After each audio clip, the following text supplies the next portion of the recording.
Greetings, sir and sirettes, and welcome back to Stellaris with me, Lathrix, and of course, welcome to a bit of a weird video for the channel. Today, we're going to be sorting out the very worst empire we can possibly create with the very worst species. And so, I've put this as episode 0. The reason is, this is going to be completely about the empire creation, going over all the options in detail, and explaining why I personally think this is going to be an absolutely terrible empire, and there are a lot of options to go with. Now, I am honestly of the belief that there isn't a true worst empire in this game, because there are so many ways to play the game, so many different playstyles, and you can use pretty much everything. But there are definitely options which are on the weaker side compared to others. There is definitely a meta, and we are going to try our best to go in the opposite direction. Now, this is episode 0, like I said, because we're going to go into so many details, after which I will be doing the normal full playthrough format, most likely, and there will be a big gap between this and the playthrough itself because of how many hours I have to put in, so any feedback on the Empire is very welcome, as I could have overlooked something utterly dreadful. So with that, let's get into making something truly, truly horrendous. Hey everyone, Future Lathrix here. So, as the title may suggest, I've ended up going with 3 different empires for you to choose from, which are all being created in this video. Now, I only choose to do this about halfway through the recording, so expect the start to not really reflect that, but don't worry, we will be making all 3 empires in this video, and honestly, they are all truly horrendous. Hope you enjoy the video, and now, back to the past. First things first, let's make the worst species possible. Now this, in my opinion, is going to be the biggest deal. Out of everything, this is going to affect the early game so severely, it's going to make much more of a difference in the empire type itself, the origin, and the government and ethics. We only get to pick 5 traits. So let's try and figure out which is the worst and then go down from there. So in my opinion, a lot of people will disagree here, but in my opinion, Repugnant is the worst trait out of all of them, which is only just about online with Slow Breeders. So I honestly believe these 2 are the worst, then followed by Non-Adaptive. So here's my reasoning. Repugnant can actually be worked around quite easily. If you go with a trade value empire, what you'll end up with is loads of extra immunities anyway, so the minus 20% doesn't even matter. But if you're not going with that, and we're certainly not with this run, it can be horrendous. The amount of extra jobs you need to pump into trying to get the amenities to be sorted out on the worlds can just take away so much resource because they could be doing something else. Slow Breeders, I think, is equally as bad as Repugnant, purely because populations are everything in this game. Minus 10% isn't that bad, honestly, but just adds to everything. It makes everything so much worse in the long run. You know, because it is minus 10%, maybe I would put this below Non-Adaptive. I think these 2 are the closest. Again, Repugnant can be worked around, but when it's a problem, it's a serious problem. Non-Adaptive is minus 10% habitability, which means every planet is going to be worse for you. They're all very, very bad. I'm sure everyone has arguments for why any of these could be the very worst, but in my opinion, this is the current list. Maybe with Slow Breeders at the bottom. In fact, yeah, I'll put Slow Breeders at the bottom for now. I think Non-Adaptive can be worse, depending on what type of empire you're playing as. If you're going with the Ringworld Origins, who have a fantastic start anyway, Non-Adaptive is less of a problem. If you're going with the Void Dweller, again, Non-Adaptive is less of a problem. Slow Breeders is pretty much always a problem. So I think these 2 are more severe if you're not working around them, whereas this one is always going to be an issue no matter what, but isn't quite as severe. At least, that's how I see it. So what next? Unruly is the last minus 2, but in my honest opinion, it's not really that bad until the late game. In the early game, plus 10% Empire Sprawl from populations, you do need some more people to work around it, similar to Repugnant needing more people with the amenities, but I just don't see it as that much of a hindrance in the early game, and in my opinion, Stellaris is won or lost in the first 50-60 years. You can of course bounce back from a bad start, but it's so much more difficult. So I've been looking at the rest, and I think the next one I'm going to put is going to be Decadent. Decadent, once again, can be worked around quite easily, but again, if you're not working around it, that's when it's such a problem. And that's why I truly believe that there isn't a single worst trait or a single worst civic, it's all how you work around them. For instance, if I have, again, the Repugnant one, that's no issue at all. If I have a Trade Empire, it's almost a free double trait. So that's great. But if I'm not working around it, then it can cause serious issues for the Empire. So the last one, I'm tempted by slow learners, honestly. Just making our leaders learn that much slower is such an issue in the long run, and even in the early game. Getting those first extra levels on the scientists who are researching anomalies, on your regular researchers, is such a big deal. Making your military a lot weaker since your admirals aren't going to be leveling up very easily. I do think slow learners is more impactful than fleeting. I was tempted by deviants. Less influence is a very, very powerful thing, but I also think this is very easy to work around with different edicts and such, so I will be ignoring that. Solitary is again quite bad in the late game, but in the early to mid game isn't such an issue. Sedentary, I almost always pick, it's almost a free trait. It can be a problem, but not so much. This is where I'm fighting, weak versus slow learners.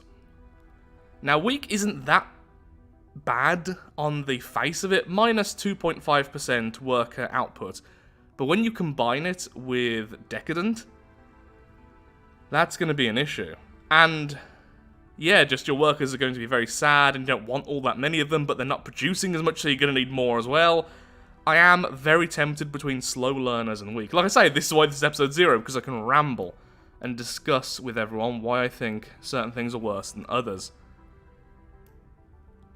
I think I will be leaving it as it is. So repugnant, non-adaptive, slow breeders, decadent, and slow learners. And what we're leaving then is quarrelsome, unruly, weak, sedentary. The thing is though, with quarrelsome, I am tempted to go spiritualist with this empire, just rank 1. So this would counter the fact we have temples, but the temples will also be helping out with repugnant, but these two will actively weaken our temples. So perhaps rather than slow learners, quarrelsome. Negate the only bonus we're really getting from spiritualism. Maybe. We'll see by the end, but I think this for now is the empire. The, species. I can talk. So next up, it's the planet type. Now, on face value, this looks mostly cosmetic, but it actually isn't. Now, this, in my opinion, is one of the less impactful things, but it is worth considering. Dry planets tend to give you more energy, frozen worlds tend to give you more minerals, and wet worlds tend to give you more food. So what's going to be the worst for our species, and our empire in general? In my opinion, it's probably going to be the wet worlds, purely because food just isn't all that great early on, but food does trade well, especially in the late game. You can trade off food very, very, very effectively. And these are definitely the world types then you'd want to go for if you're going with the agrarian civic or just a food-heavy empire like a hive mind. We're not. If we were a machine empire, we'd definitely go with the wet world then. And actually, that's something I haven't even considered yet. What if we go with a machine empire as our worst empire? No, because I have a very specific civic that we're going to go with, which you can't have as a machine. Though I am tempted to make a secondary machine empire now, just to take a look at how bad the traits can be. So with appearance, I should really pick something which I just don't like. Just for the fun of it. So right now, I am leaning towards just that. I really don't like how these look as much as a lot of the other options. I like you more, I like you more, I like you more, so far you win. It's going to do that with every single set. I'm not the biggest fan of the boars, but I don't mind them so much, so I think I'm going to stick with these. Plus the fact that making such a prim and proper species just the worst also makes me laugh, so it definitely has some bonus points there. So we have our species, we have our world. Let's see then what civics and what ethics we're going to choose. So straight away, I'm going to go into a bit of a controversial one, and it is Barbaric Despoilers. It's one of the options I honestly believe, unless you're playing on an easier difficulty, or you're insanely good at the game, or you're just trying for very specific builds, this actually gives you more negatives than it gives you positives. It instantly makes other empires hate you. It's a minus 100 modifier, so it's not quite as bad as a purifier. But, unlike a purifier, it gives you no bonuses in terms of your ship power or the ability to spread your empire, so no influence discounts when you're trying to spread, which is really problematic. No one likes you, you can't start your own federation, you can be invited, but that's unlikely. It is very, very bad for you. In return, you get the special plunder option. Now, plunder isn't bad at all. It's simply a war type in which if you win, you get some minerals and energy from the target, or at least I think it's minerals and energy, which is great. You also have a special raiding bombardment, which allows you to steal populations from other empires. It's essentially a copy of one of the Ascension perks, but you get it straight away for free. You don't need to have the Ascension perk, which is really good. If you have a truly fantastic start and you can take advantage of this very early on, later on, it can be more effective to just go out there and claim other systems and grab the world for yourself. Of course, doing this, though, doesn't cost influence. You just grab all the people, leave no one there, and move on. If you can win the war and stay there long enough, which could be a problem with this empire being so weak so early on. So that's why I think it's so bad for this empire, because we're going to have a weak start. All of the other empires are going to have the maximum difficulty modifiers. We're not going to be able to use this for a very long time, and it will make us more likely to be attacked by other empires. Overall, I think it's a negative for such a weak empire. If you're making everything else quite strong, if you're going with the Scion origin or something like that, then this can be incredibly powerful. Again, no influence needed to steal populations, and you get minerals and energy if you can have the victory condition met. That's great. For us, terrible. The main problems for me when it comes to Barbaric Despoilers is the fact you have to have very specific ethics for it, and I think it's an ethics combination which isn't particularly bad. It's at least some degree of militarist, and then either xenophobe or authoritarian. So we could go like that, and then have one free, or like that and have one free, or we could go fanatic on one of them, and then regular on the other. The problem is all of these combos I really don't think are that bad. I think fanatic militarist is probably going to be the worst for us, again because we're going to have such a bad start. Early aggression, even with the plus 20% fire rate, isn't really going to be all that great. Xenophobe, though, is a very powerful trait, though it will once again force us into combat a lot earlier than I would like, because we're xenophobic, other empires won't like us as much. Combine that with the Despoiler, yeah, other empires are going to hate us. So pure aggression from the very start. So I am tempted by this. Regular militarist, regular spiritualist, regular authoritarian. The only issues here is that I think that stratified, or is it stratified economy, is pretty good. Spiritualist is pretty okay. Temples are good, but this does stop us from going down the synth route, which I think is still one of the more powerful options, although I am now starting to think that perhaps psychic is maybe the most powerful, but still, you can be psychic and be pretty much anything, so this isn't giving you a bonus in that. But here's the thing with spiritualism. The edict cost modifier, I think now, is very weak, because with the new edict system, you have essentially a permanent edict active. It doesn't really matter as much, that initial cost reduction. When the edicts used to always wear off and you had to keep on reapplying them, you would constantly get that discount. Now it's a one-off discount, it's a lot weaker.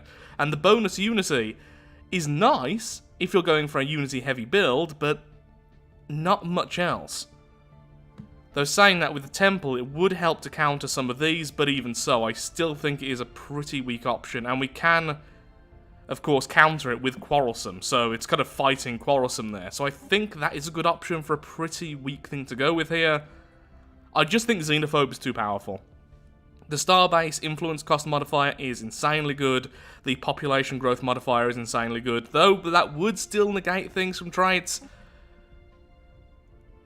I'm not sure. This is where I always end up being a little bit torn, because I see all the bonuses here, and I always think they're all decent. There isn't really any options here I think are bad. Though I guess we could be Xenophile. Does this stop me from being Xenophile? No, yeah, this does stop me from being Xenophile. That makes complete sense. Because having Xenophile and Despoilers would be hilarious, but no, you can't do that. I think I'm going to make multiple empires, and then choose before the next full playthrough, so this will be number 1. Cutthroat Politics is a very weak civic in my opinion, once again because of the recent edict change. Having the edicts continue and only getting the discount once, and then if we go with Oligarchic, it means that we have an oligarchy, we can only have one edict or get loads of penalties, so we only get that discount once. I honestly believe that is very, very weak. It's less weak on these two because you get the extra capacity, But I do think that is pretty weak. Now, you do have the the Ascension, which allows you to have additional edicts, but that's not a particularly powerful Ascension in my opinion. It's not bad, but normally if I'm going with one of these two, I don't really go with it because I feel like I already have enough of just the two. Maybe this is the way to go. Just looking at all the others, I'm just seeing lots of benefits. I mean, functional architecture isn't particularly powerful. Building and district cost minus 10%. The upkeep is also minus 10%. That does not save you that much energy until you're in the late game. And even then, I don't think it's particularly that powerful. Nationalistic zeal. War exhaustion gain minus 10%. Claim influence cost minus 10%. With Despoilers, we're not going to be making that many claims early on. If at all. So maybe that will be better. Shadow Council. Election influence cost is reduced, which is actually pretty good, because then you can always get the better leaders. I do actually quite like this one. The rulers give you more output as well, which isn't fantastic, but isn't terrible. It's really hard to say. As you can probably tell, this is when I get a bit stuck. Now, this is another option, though. Citizen Service. Soldiers also produce 2 unity. Navy capacity plus 15%. Obviously, the Navy capacity is good for this empire, but I don't think I'm going to be able to force that many ships that quickly, even if we go very alloy heavy. And soldiers produce 2 unity. That's actually pretty good later. Actually, no, it isn't good later on, because later on you normally have all the Ascension perks and everything already sorted out when you start to spam soldiers for additional Navy capacity. So I'm thinking either Cutthroat Politics or Citizen Service. I still think Cutthroat Politics will be the least impactful to this empire. It saves a little bit of influence once. That's all it does. And we're already getting modifiers, so yep, fantastic. We get 1 cheap edict, and then that never comes into play again. Unless we go with the Ascension perk, and I think there are better Ascension perks, so we're forcing ourselves to go through Ascension perk, which I particularly don't like all that much, which is to give us additional edict capacity. All the other options, I'm thinking of ways I can use them and play around them. Functional architecture is definitely up there, I think. But I think this is going to be it. Now we go over to the origin. Now, one of the obvious choices is Doomsday. Doomsday, the challenging origin. And I think I will go with this, purely because of non-adaptive. Now, hear me out. I don't think Doomsday is that bad of an origin. Yes, it's the challenging origin. I've done a few test runs where I've got past the first 100 years, just playing around with this. And the early game advantage, and yes, I say early game way too much in this, but seriously, you can die so easily if everyone hates you, and the early game is going to matter so much. So with Doomsday, essentially what happens is you get bonus minerals and bonus alloys, and this gets more and more insane over time. But within 35 to 45 years, your planet explodes, killing all populations which are still there, and of course, reducing the planet into a broken world. On top of this, and this is the big thing, there are no guaranteed habitable worlds near your home system. Normally, by default, you have 2, which are guaranteed within, I think it's 2 or 3 jumps of your home system. This negates that, while still allowing it for all of the other empires. That's a very, very big deal. That's where it comes into play. But I honestly believe, with Doomsday, if you get lucky, and you have some worlds nearby, it isn't terrible. In fact, I'm tempted to go with Doomsday when I do my Terravore run, because I love the concept. We've basically devoured too much of the planet, and now it's unstable, so we need to go to other planets to continue our feast. And with Terravores, you are lithoids, which means you have loads of increased habitability, which means any world is fine. With our non-adaptive, it means even the best world, even an ocean world, is going to be less good for us. And anything which isn't an ocean world is going to be seriously problematic, and we're not even guaranteeing that. So I do think Doomsday, despite the fact it gives you so many minerals and so much alloy production early on, I think Doomsday for this empire is going to be problematic. Which sounds funny, I know, considering it's meant to be problematic, but it's going to be more problematic for us than for other empires. I don't think any of the other options are going to be that bad.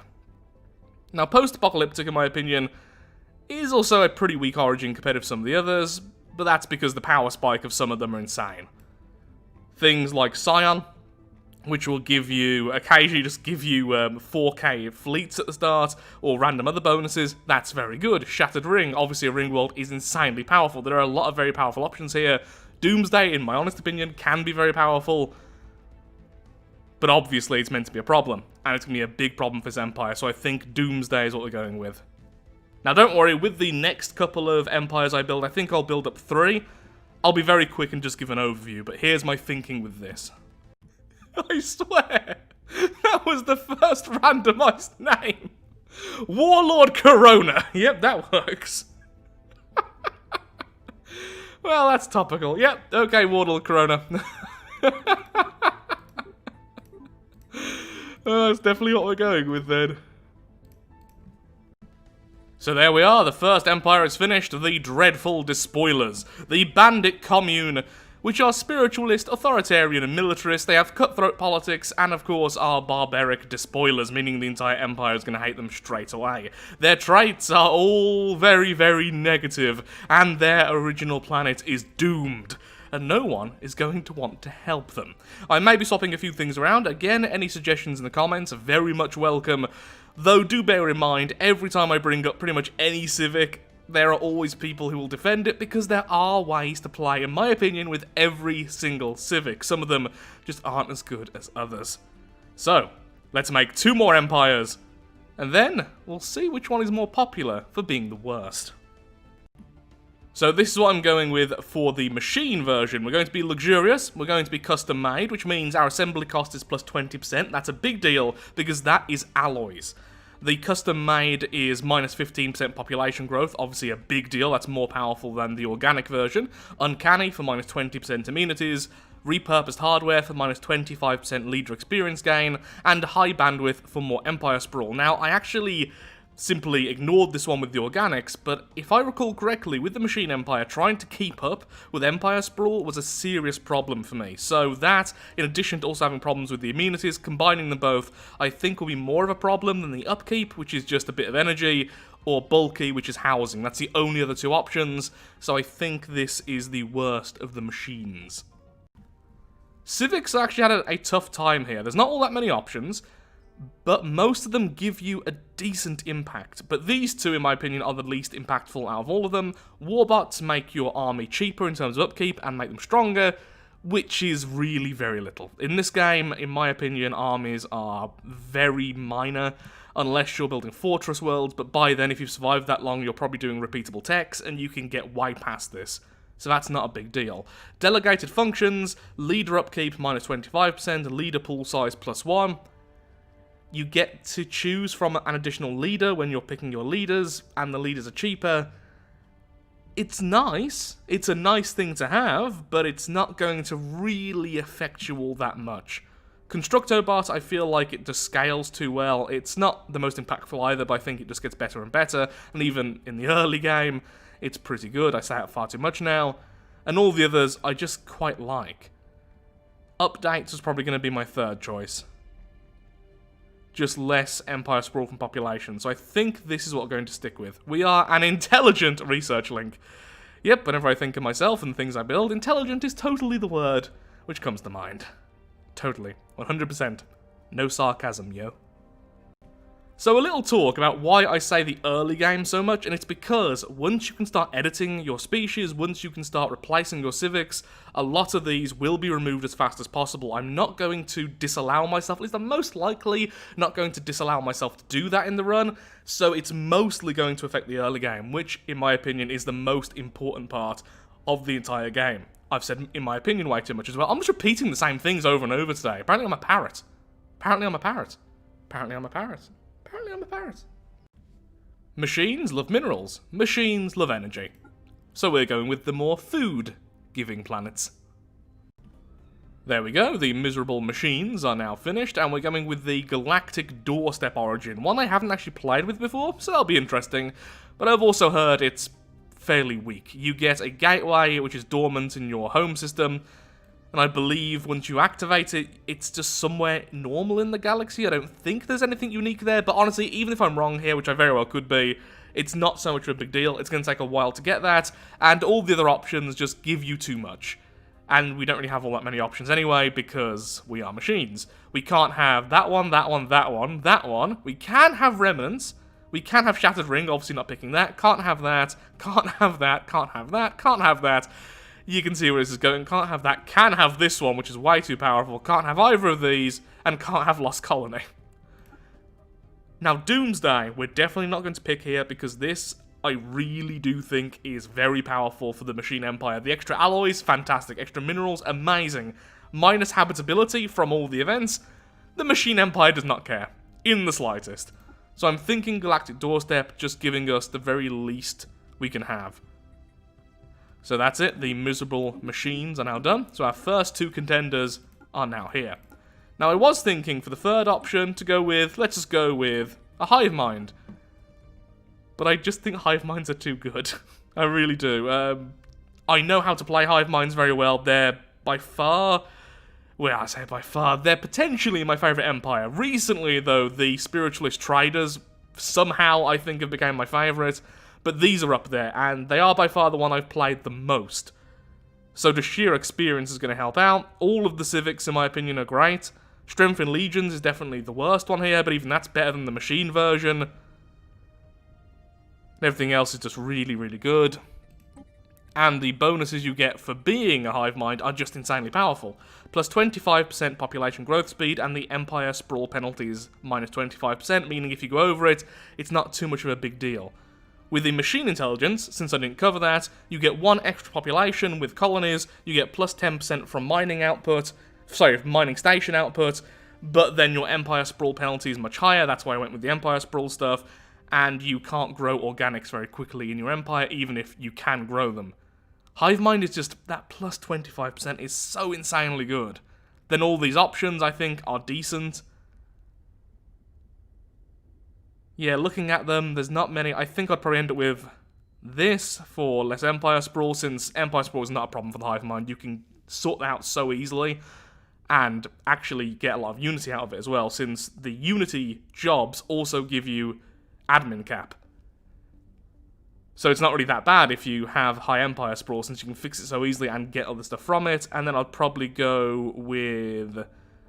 maybe then just admin cap plus 10%. It completely negates the admin cap problem, but you don't really have it anyway as a Hive Mind. Then we go for all the standard negatives. But yeah, I think just the natural bonuses from being a Hive Mind is just too powerful. So here is potentially the final version. Fanatic Pacifists and Xenophobes. The reason is, we're not going to make deals with anyone very easily, we're not going to be able to interact with anyone really at all, not quite as extreme as Inwards Perfection, but Inwards Perfection allows you to turtle so well and the bonuses it gives you are so intense, it doesn't matter that you're not interacting with others. So essentially, we're going with an Inwards Perfection run without the trait. We can still have rivals and everything though, we can potentially become friends with people, but it's going to be more of an issue. I was originally tempted to go with Fanatic Xenophobe and then Pacifist, so we don't like people, but we can't take their space very easily, but this is the more extreme version. Only defensive wars. We cannot engage with other empires. We are stuck where we start. Now, I've said that, I realise that Xenophobe does have a bit of a benefit here with the Starbase Influence modifier, because we can spread a little bit quicker, but it's just so nice to have them all hate us. And all of the other options, I think, just increase our power level too much. If we go with Materialist, we're having loads of stability, and then our machines and everything else can really ramp up the small amount of space we have. If we have Egalitarian, the Specialists, maybe Authoritarian is weaker, but I do think Xenophobe is more problematic for this empire. We want to make friends, this will actively work against that. It'll also stop a lot of the options I would like to have. So yeah, I do think this is pretty weak. Just because you are essentially going for the Inwards Perfection idea without going for the Inwards Perfection, you're missing out on a lot of the bonuses, but you're still getting a lot of the negatives. But I'm just looking at Fanatic Pacifist and thinking, actually, that's quite powerful if you get a really good start. But you're not guaranteed that, but Xenophobe helps. I want this to work. How can I make this worse? Once again, we're going with the Oligarchy, which in my opinion is the weakest of the authorities currently. Although, is it though? I think it is still a bit weaker than Democratic, in my honest opinion, just because the early unity you can get from Democratic is insane. I'm just looking at this and thinking, can I make it worse? I think this is best here. Resettlement cost is reduced and population growth from immigration is reduced. So it is increased, I should say, so more people from immigration, but we're not going to have many migration treaties. This will help within our empire, but it's not a big deal. Once again, cutthroat politics, because we're only getting the one edict, so one-time reduction of 20%, fantastic. I was tempted by the bureaucracy, but the extra unity and stability from the bureaucrats can actually be quite powerful. We're already getting plus 10 stability with that. Our planets are going to be near perfect. I can't think about how to make terrible worlds, empires. I honestly can't tell which other ethic I want to go with. I honestly think a fanatic pacifist with a weak start because of the traits is horrendous. You can't spread very easily, you'll be stuck where you are. It's going to be far more difficult to turtle up. If you're not going with inward perfection, you're not getting all that many bonuses. Very few empires will also like to form a federation with a fanatic pacifist. I found it incredibly difficult to end up being alone without any of the bonuses for being alone. That's pretty weak. Now, that's not to say fanatic pacifist is weak. I actually think it's very powerful, but with everything else combined, I think it becomes a hindrance. I just can't choose the next ethic. Xenophobe, the plus 10% growth speed, and the influence cost modifier is just too good. Egalitarian, more influence once you get factions, specialist output is fantastic, too good. Materialist, I think Materialist is one of the best ethics in the game. Too good. Xenophile, you'll get people to like you and have deals too early on. Too good. Authoritarian, once again, the extra influence, just everything here is good. I think Spiritualist or Xenophobe are probably the options I'm going with here. Spiritualist is good because of the extra unity, but again, the edict cost, we don't really care since we're going with this, so that's just not even giving us anything. It alienates us from Materialists, which is good for making us weaker. Temples are good if you're going with a unity bonus sort of empire, but we're not, so I think either Spiritualist or Xenophobe. Tell me in the comments, because I could choose either, so I'm not going to stick with either of those, but I do think a fanatic pacifist run without the good civics is very weak if you have a bad start, and we're kind of increasing the odds of that bad start. In fact, I'm tempted, once again, to go with Doomsday because of this. It gives us a lot of benefit in the first 35 years, but it means we might not get many worlds within our territory, and once our territory is bordering other empires, we can't take over their space, ever. So we're stuck, potentially only having a couple of worlds to our name. Yeah, I think Doomsday plus all that will be a fantastically awful combination, so let's go with that, and then we move on to the species, and we're pretty much going with the same as before. I don't know why, but this flag annoys me. I kind of want to move the icon a little bit higher up. Oh, we're keeping it. I don't know why that annoys me. It's not even like, oh, I'm so OCD. There's just something about that which irritates me. Well, we're going with that then. Lovely. Not a huge fan of this portrait either, so we're going to stick with that. So here are the 3 final contenders for you to vote on. We have the pitiful pacifists, the miserable machines, and the dreadful despoilers. They are very fun to say, but are going to be absolutely terrible to play, as these empires are, in my opinion, the worst 3 I can think of. Now, are there potentially worse combos? I'm sure there are, and I'm sure lots of you have told me in the comments. I will be reading them all, and perhaps I will make some major alterations, but if you would like to vote on which one of these will face off against the endgame crisis at maximum strength early as possible, then please tell me in the comments below. I'm really curious to see which one of these ends up winning. Now, I would put a poll, but honestly, I like to see reasonings more than anything else, and I would love to just read the comments. So I'm going to go off that, and then in the end, pick my gut choice with a lot of influence from the comments themselves. And of course, if there's any changes to these empires you would like to tell me about, tell me. And perhaps whole empires which I've simply overlooked, then tell me that as well. You never know, I might end up going with something completely different, but these 3 are most likely going to be our choices. I've had loads of fun today, and I can't wait to test one of these out. Even if it's going to be truly horrendous, it's going to be very difficult. So thank you so much for watching. If you have enjoyed today's video, then of course, likes, favourites, shares, comments, all that good stuff helps out me, helps out the channel, and most importantly, shows that Stellaris is a series you wish to see continued in the future. Thank you so much for watching. Have a lovely day, do take care. And I'll be seeing you soon, perhaps on the Sad Sphere, the woeful world, or the crud world. Kind of had no creativity in this one, apparently. Thank you for watching, and goodbye.